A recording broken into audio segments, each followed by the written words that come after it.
అలాంటి వ్యక్తిని నేను ఎప్పుడు హింసా రాజకీయాలను ప్రోత్సహించరు. హింసా రాజకీయాలు చేసే వాళ్ళుంటే వాళ్ళ గుండెల్లో నిద్రపోతానని మరొక్కసారి మీ అందరికీ విజ్ఞప్తి చేస్తున్నా.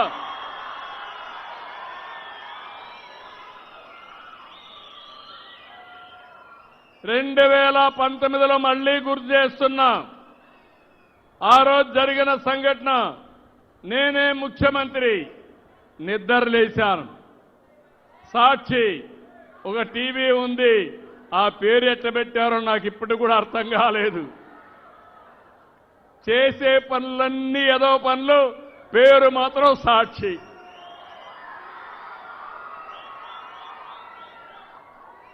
నిద్ర లేస్తే టీవీలో ఫ్లాష్, వివేకానంద రెడ్డి గుండెపోటుతో చనిపోయాడు.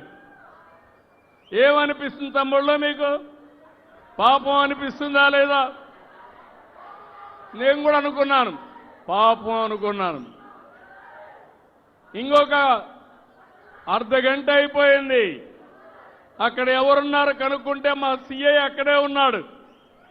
సిఐని పెట్టుకొని రక్తాన్నంతా పరిశుభ్రం చేసి నెత్తి మీద కత్తితో పోట్లేసి మెదడు కూడా బయట వస్తే వీళ్ళ బంధువే వీళ్ళ మామను పిలిపించి వాళ్ళ హాస్పిటల్లో సిబ్బందిని తీసుకొచ్చి కుట్లేసి బాక్స్లో పెట్టి అంత్యక్రియలు చేయాలని ప్రయత్నం చేశారు. అప్పుడు ఆయన కూతురు సునీత, కాదు పోస్ట్ మార్టం చేయాలి, వాస్తవాలు బయట రావాలని అడిగింది. పోస్ట్ మార్టానికి వెళ్తే భయంకరమైన సత్యం బయట వచ్చింది. ఇది గుండెపోటు కాదు, గొడ్డలి వేటు.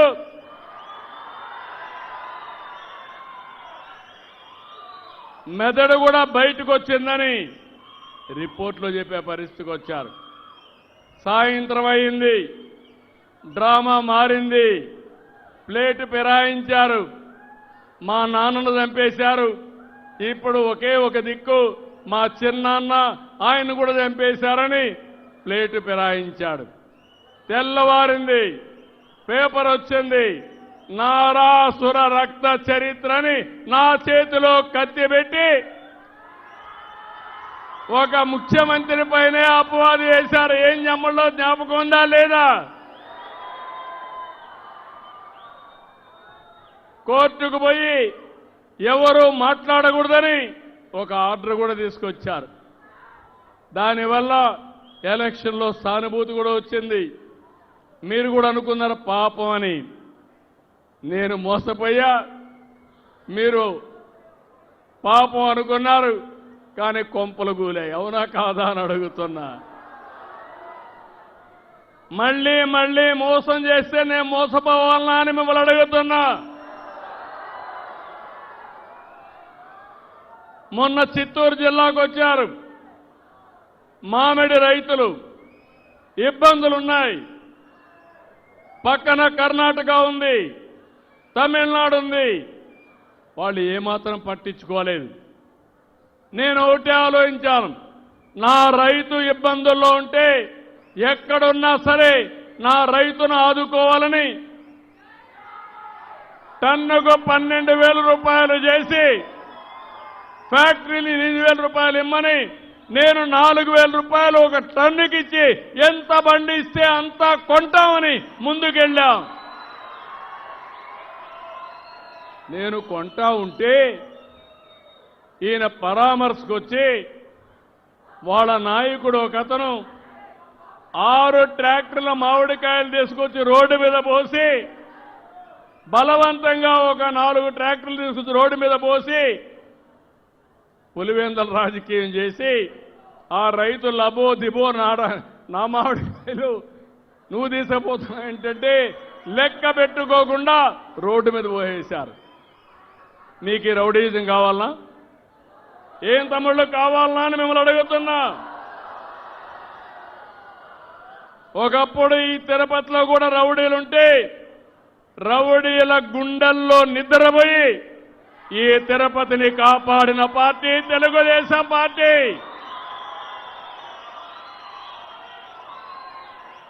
ఐదేళ్లు మనకు స్వేచ్ఛ ఉందా అని మిమ్మల్ని అడుగుతున్నా. ఎవరైనా నవ్వు ముఖంతో ఉన్నారా అని అడుగుతున్నా. ఈరోజు స్వేచ్ఛ ఉందా లేదా అని మిమ్మల్ని అడుగుతున్నా. అది ఎన్డీఏ ప్రభుత్వం, అది తెలుగుదేశం ప్రభుత్వం. చెప్పింది చేస్తాం. సూపర్ 6 చెప్పాం, నిలబెట్టుకున్న పార్టీ తెలుగుదేశం పార్టీ, ఎన్డీఏ. మా పిల్లల్ని చదువుకోవాలని చెప్పాను, తల్లికి వందనం ఇస్తానని చెప్పాను. ఎంతమంది పిల్లలుంటే అంతమంది పిల్లలకి ఇస్తానని చెప్పి చేసిన పార్టీ ఎన్డీఏ. అవునా కాదా? అవును అంటే గట్టిగా చప్పట్లు కూడా చెప్పండి.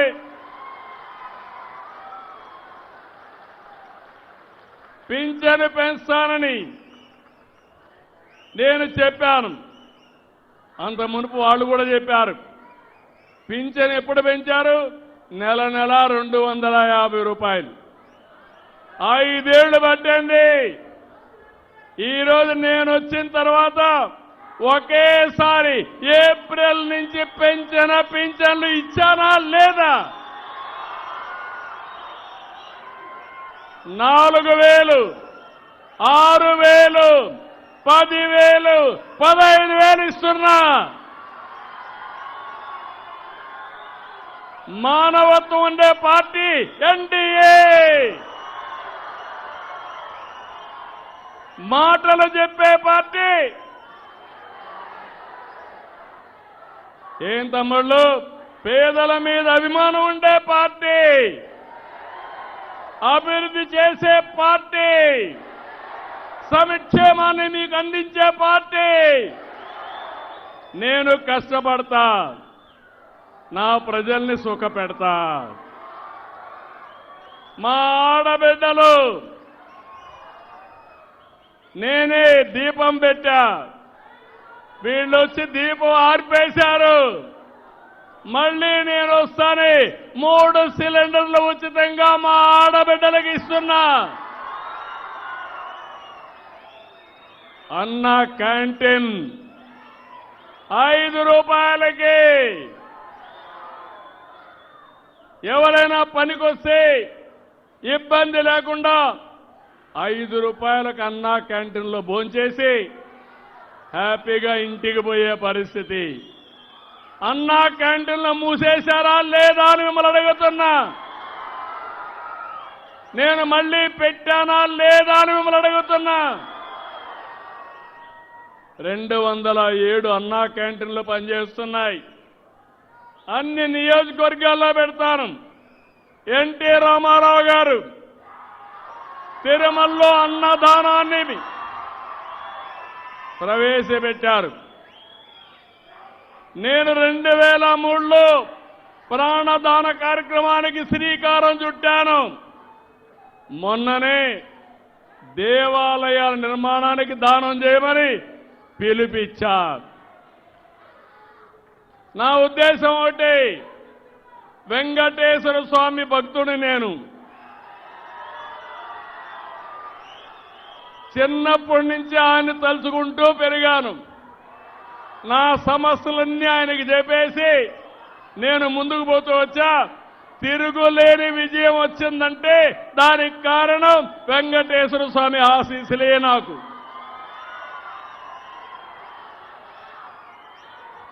ఈరోజు మీరు ఒక్కసారి చూడండి, రాయలసీమకు నీళ్లు తెచ్చిన పార్టీ తెలుగుదేశం పార్టీ. హంద్రి నీవ, నగిరి గాలేరు, తెలుగు గంగ ప్రారంభించింది ఎన్టీ రామారావు గారు. అవునా కాదా అని మిమ్మల్ని అడుగుతున్నా. తిరుపతికి తెలుగు నీళ్లు తెచ్చింది ఎవరయ్యా అని అడుగుతున్నా. తెలుగు గంగ ద్వారా నీళ్లు తిరుపతి తీసుకొచ్చిన పార్టీ తెలుగుదేశం పార్టీ. అవునా కాదా అని మిమ్మల్ని అడుగుతున్నాను. ఈ పక్కనే రోడ్డు ఉంది, ఎవరేశారు రోడ్డు అని అడుగుతున్నా.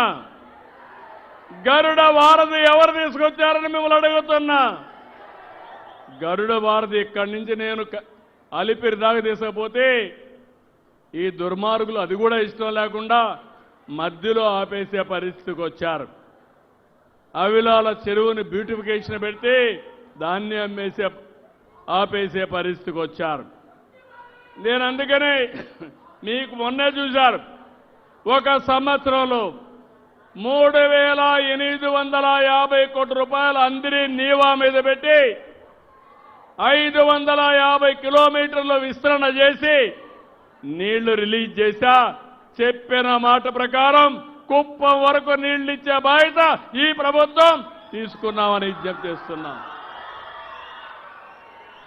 ఇప్పుడే హామీ ఇస్తున్నాం, మల్లెమడుగు ప్రాజెక్టు రావాలి, బాలాజీ రిజర్వాయర్ రావాలి,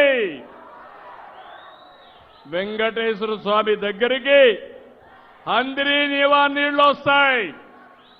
మంగళంపేట దగ్గర నుంచి భీమవరం దగ్గర ఒక చెరువు ఉంది, మూలపేట చెరువు ఒకటి ఉంది. ఆ చెరువుకు నీళ్లు తీసుకొచ్చి కళ్యాణ్ డ్యాముకు తీసుకొచ్చి తిరుపతి వెంకటేశ్వర స్వామి పాద చెంతాలకి తిరుపతికి నీళ్లు అందరి నీవా వస్తుందని మీ అందరికీ విజ్ఞప్తి చేస్తున్నా.